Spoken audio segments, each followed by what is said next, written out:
កំពង់ស្ពៀវខ្មែរ vibe let's go ខេត្តកំពង់ស្ពឺនៅភាគខាងលិចចិត្តភ្នំពេញធ្វើដំណើរស្រួលពិតផ្លូវលបឿនលឿនបើកទៅមិនយូរឃើញដើមត្នោតពេញវាស្រែ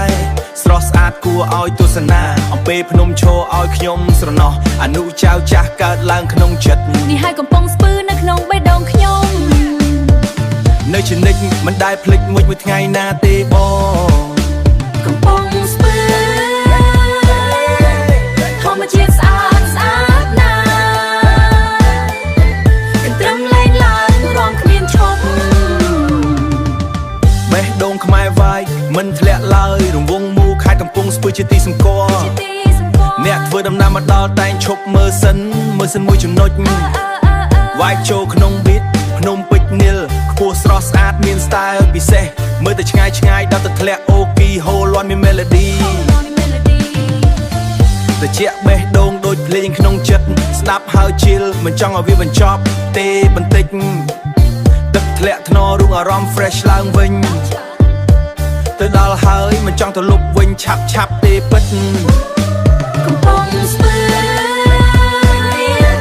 ស្រុកខ្មែរយើងហេធម្មជាតិរស់នៅក្នុងចិត្តព្រះមជាតិរស់នៅក្នុងចិត្តរ៉េបកន្ទ្រឹមធ្វើឲ្យភ្លេងកាន់តែ hit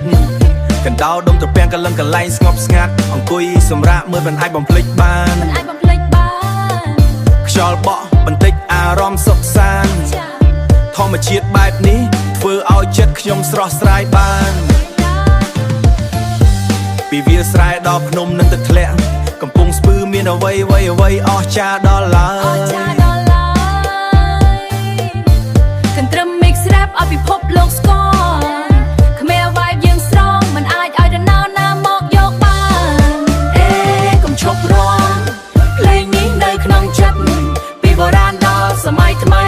ក